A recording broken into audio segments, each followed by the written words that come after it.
After a police shooting, Ethiopian Israelis seek a Black Lives Matter reckoning. What's up, everybody? Thanks for clicking this video. Thanks for tuning into my channel. My name's Simon Hill, Black American from Louisiana, coming to you live from Budapest, Hungary. The reason we're covering this story is because all Black Lives Matter, regardless of religious affiliation. So it doesn't matter if you're Muslim, Christian, Jewish, Hindu, Buddhist. Our skin is our sin in the eyes of the enemy. So when the white supremacists come, they're not going to treat me any different or any better because I'm a black Muslim, you're a black Jew, or a black Christian. We need to be unified in our fight against anti-blackness because it affects all of us, regardless of our religious affiliation or nationality. And we are also interested in what is happening to our brothers and sisters in other countries outside of what we typically view as the diaspora, the Western diaspora. Israel is also included in that as well. And the third reason why we're covering this story is because recently my video going up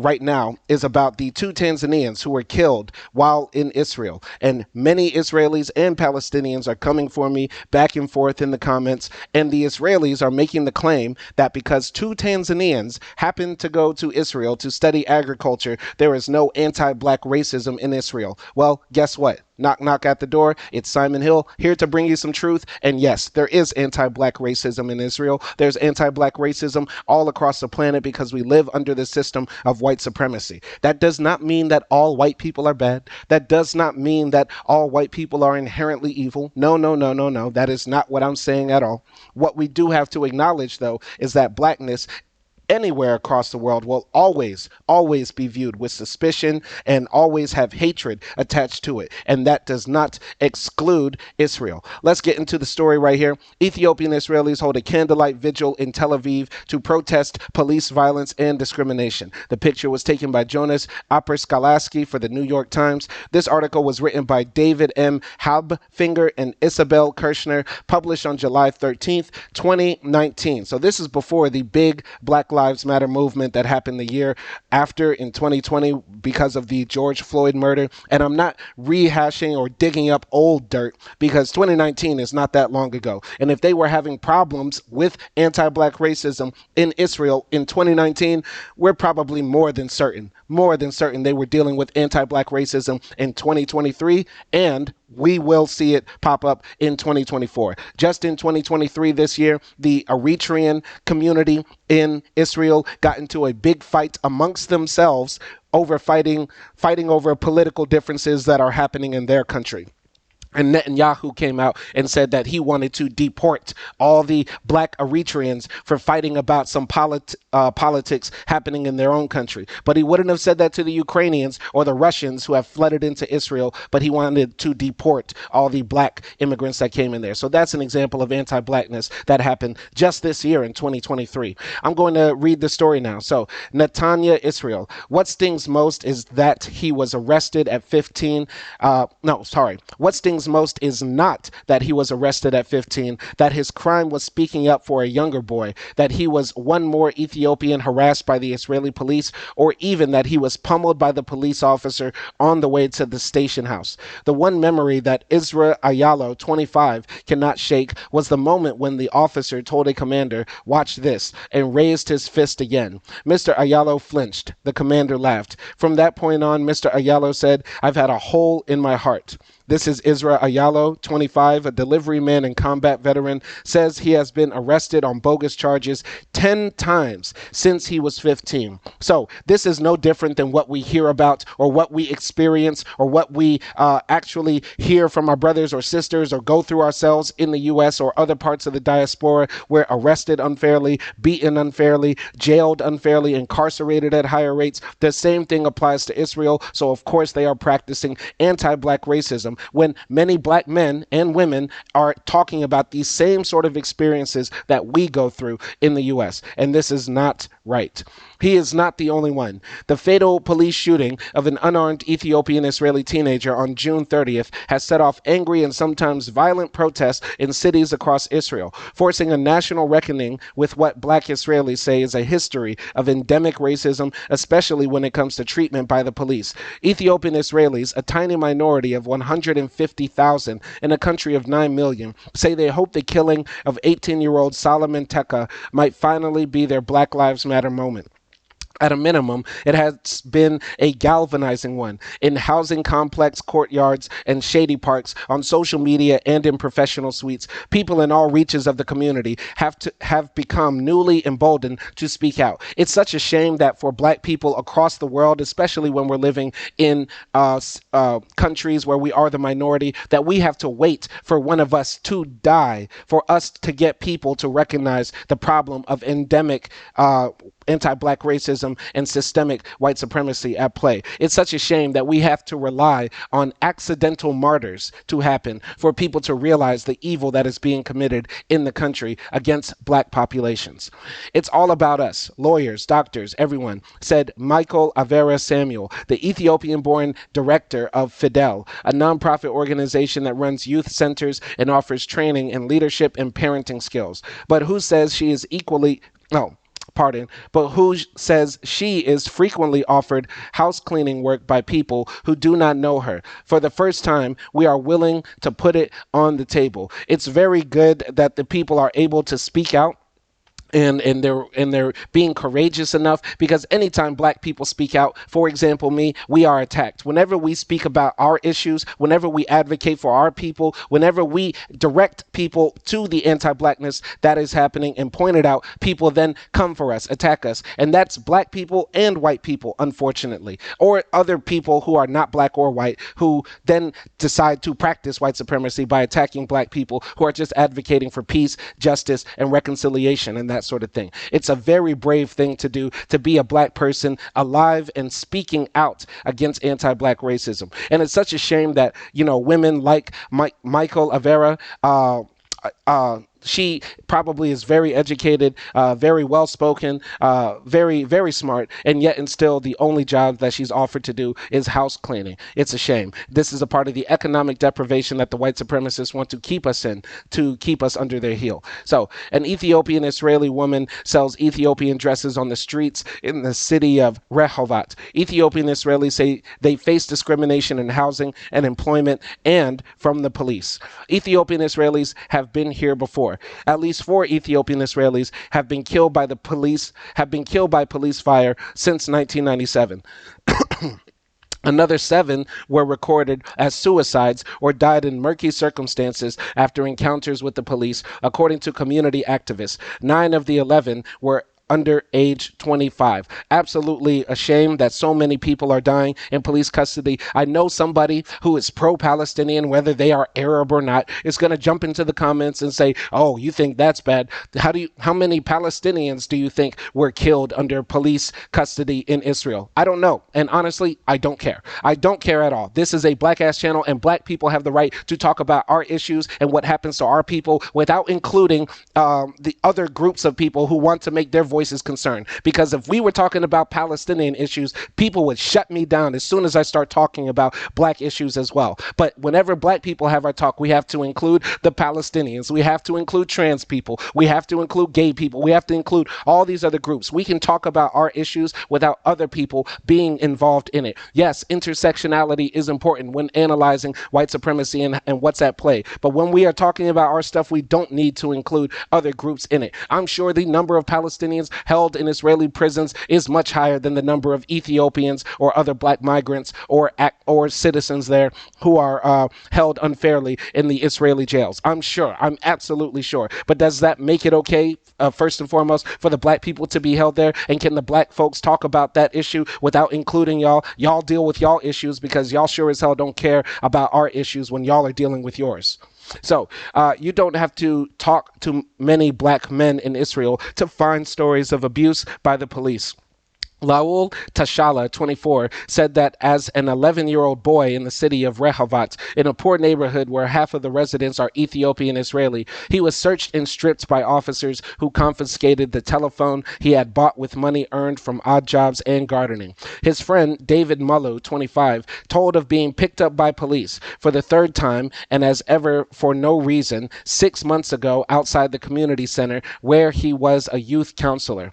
Ethiopian Israeli demonstrators faced police against Ethiopian Israeli demonstrators faced police officers in a protest in the city of Netanya against the fatal police shooting of an unarmed Ethiopian Israeli teenager. Once again, I'm glad to see the brothers protesting. It's very brave for our young brothers to be out here peacefully protesting as well. And it's something that it's almost disheartening to see that so many places around the world continue to practice anti-blackness, and black men have to resort to the same tactics to try to get peace and justice in our society. But it's something that must be done, and one day God will reward us with actual justice in this world, because too much has been done to black people for God not to have divine justice on our side. I'm going to continue here. How does it look when the kids see I've been arrested? He said. All of us have stories like this, said Mr. Ayalo, who works as a delivery man in the city of Netanya, home of the country's largest concentration of Ethiopian Israelis. He said his rap sheet contained 10 bogus arrests, 4 of them expunged so far. They know we don't have money for lawyers, he said. They know we can't defend ourselves. Israeli officials acknowledge a long-standing problem of over-policing, aggressive tactics in response to minor violations. In 2015, after 2 officers were caught on video beating a young soldier of Ethiopian descent as he headed home in uniform in an apparently unprovoked assault, the government formed a commission to stamp out racism. It was led by Emmy Palmore, the Director General of the Justice Ministry. You would think in Israel, where everybody has to serve, that they would have some sort of, I guess, reverence for people who, put their lives on the line to defend the Israeli state, whether you believe in it or not, or whether you think it's justified or not. Usually people tend to look up to soldiers. They find them to be heroes. But it seems like if you have the wrong skin in that uniform, you could get beaten up while wearing the uniform of somebody who's a soldier who's there to protect the nation. I'm looking at this picture here, a complex of 9 crumbling buildings in Netanya where many Ethiopian Israelis live is separated by a park from a neighborhood of single-family homes where lighter-skinned Israelis live. So this is the area here. It does look, pretty dilapidated. Looks like, a typical hood that you might see in certain parts of America or in certain parts of any city in the world where working class people live. And it's unfortunate. Some people might say, some racist people might say, the Ethiopian Israelis are lazy. They don't want to work. They don't take care of their neighborhoods. All the same talking points that they used against black people for centuries, which is absolutely not true. Black people are not lazy. We are not naturally criminals. We're not naturally used to living in filth. It's just a lot of the times in these countries where systemic racism pervades, people don't have the economic opportunities to get good jobs, get good opportunities, move to nicer neighborhoods. When you ghettoize people, of course, you're going to have situations like this where people are living in poor rundown housing, where crime might develop. You create those sorts of situations in the society. You cannot then blame it on the people or their race. Going to continue here. It found discriminatory policies and practices against Ethiopian Israelis in education, medical treatment, employment, and army enlistment, as well as by police. Ethiopians were indicted and jailed at far higher rates than other Israelis it found. But many say progress has been meager. The chances that the protests will gain the kind of traction and attention Black Lives Matter has in the United States are slim. Ethiopian Israelis possess scant political power, lack recognized leadership, and face internal resistance from disapproving elders when they rock the boat. And after a single night of fury and firebombs left dozens injured and trapped motorists on Israel's busiest highways for hours, a police crackdown of arrests and intimidation, protesters say, has made it all but impossible for their demonstrations to gain momentum. The future is in the youth. I'm pretty sure a lot of the older Ethiopian Israelis just go along to get along. They don't want to speak about racism or the discrimination they face because they feel like, well, they just came from Ethiopia where life is much harder, so we can deal with racist white people calling us derogatory terms or not giving us the right opportunities at jobs. As long as we can make enough to take care of ourselves and our families, that's fine. But the future is the youth. The future is in the hands of young black men who are not afraid, just like me. It's in the hands of the young black women who are not afraid, just like me. It's in the hands of the the children and the babies who are not afraid to stand up to anti-black racism. That's the only way we will move forward as a people. On one hand, we have to fight the white supremacists with words, with ideas, with our writings, with our tongues, with our hearts, and of course we will have accidental martyrs. And then on the other hand, we have allies who are with us in fighting and calling out anti-black racism. But other than that, it's up to the youth. It's up to the youth to do it. And I hope that can be something that we see in the future. So here's a picture here, a park in Netanya where young Ethiopian Israelis say they are harassed by the police for just hanging out.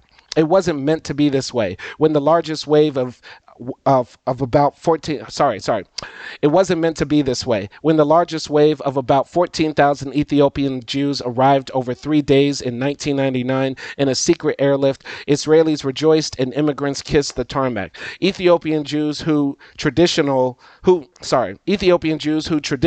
are the descendants of King Solomon and the Queen of Sheba, are thought to practice a form of Judaism dating from the time before the first temple was destroyed 2,500 years ago. But integration was not easy. Many came from undeveloped mountain villages to a bewilderingly fast-moving country on the cusp of a high-tech boom. Here's a picture here. Rabbi Moshe Yahanyas at the gate of the Mitvitza Moshe and Shlomo Ethiopian Synagogue in Netanya. All right. Government absorption policies sent many Ethiopian children to boarding schools. Patriarchal family structures began to break down as women went to work and children overtook their illiterate parents, leading to domestic conflict. Even their Judaism was questioned. Traditional religious leaders of Kesem were stripped of authority by state religious bodies. Men were asked to undergo a second symbolic circumcision. That hurts even worse. So, most Americans are circumcised. I'm circumcised, and I couldn't imagine going through a second circumcision. Oh my God, I would die. I would literally die. And then if the rabbi wanted to, no, I'm not going to say it. Anyway, I hate when people question black people's religion. For example, one thing that bothers me to no end when I go into a masjid in the US is when they ask me, when did you convert? As if black people couldn't be born Muslim. But this is a common trope that happens all the time, and it bothers me because what if my family was Muslim? I was born Muslim. What if I speak Arabic better than you, Mohammed? But no, people want to try to pigeonhole you. They want to try to categorize you. And this usually comes from the immigrants. Black people don't usually do that unless you say you converted. So I just wanted to get that out the way. It's bothersome. All right. The immigrants tended to stick together, and even with the benefits of government subsidized mortgages, could only afford apartments in the poorest neighborhoods, spawning ghettos that have proved hard to escape. An Ethiopian Israeli man with his skull cap or kippah. Ethiopian Jews are thought to practice a form of Judaism from the time before the first temple was destroyed 2,500 years ago. The concept was that they would develop best as a community, said Isaac Herzog, a former minister of social services and welfare who now chairs the Jewish Agency, which deals with immigration. That was a historic mistake.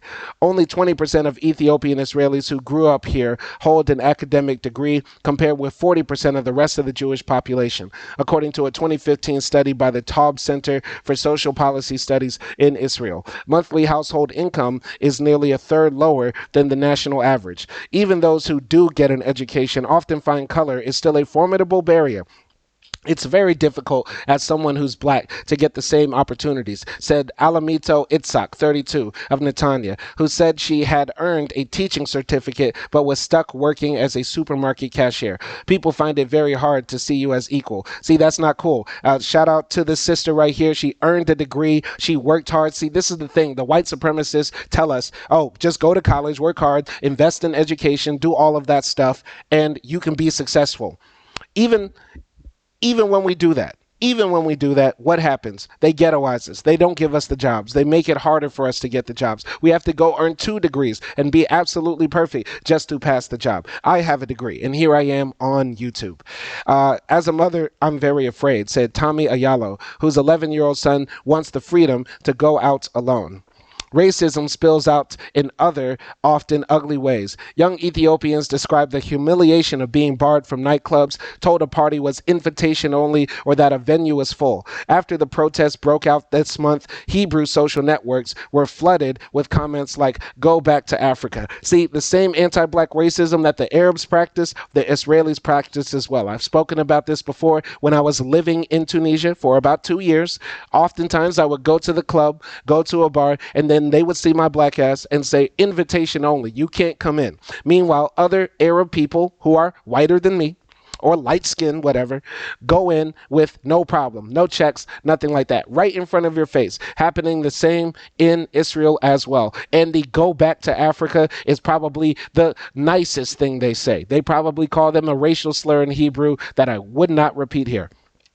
Housing discrimination remains a problem. Residents of an apartment complex in the working class town of Kiryat Malachi, who refused to sell or rent to Ethiopian Israelis, set off a protest in 2012. Even the army, Israel's melting pot, is not free of racism. Last month, an Ethiopian Israeli soldier reported that his commander had called him a stinking Kushi, a Hebrew racial slur. The commander was relieved of duty. All right, this is a graffiti. A map of Africa with the Star of David in Netanya reflects the pride of Ethiopian Jews. All right, but it is in the conflicts with the police that racism can be deadly. In January, just months before Mr. Teka was shot in the northern city of Haifa, Yehuda Biadka, 24, was fatally shot in the Tel Aviv suburb of Bat Yam. Mr. Biadka, who suffered from a mental disorder, was in the street with a knife. His family had called the police for help. The killings are not as common as those in the United States, a far larger country with a larger black minority, but the parallels are unmistakable. As a mother, I'm very afraid, said Tommy Ayalo, 35, an account manager at an import-export company who was visiting her mother in a heavily Ethiopian district of Kiryat Malachi with an 11-year-old son who will soon want the freedom to go out alone, she said. "You know you are getting close to the stage when the police may see him as an automatic suspect." This was one of the things that bothered me when I went back home to live with my parents during COVID-19 after I got evacuated from Tunisia. I went out for a nice walk on a late night and they told me, "You can't walk outside at night. What if something happens?" But when I was living in a third world country in Tunisia, walking at night outside all the time, 2 a.m., 3 a.m., all that sort of stuff. But back in America, that's a no-no. As a black man, you can't just walk outside at night. And it seems like the Israeli men are going through the same thing, and that's a shame.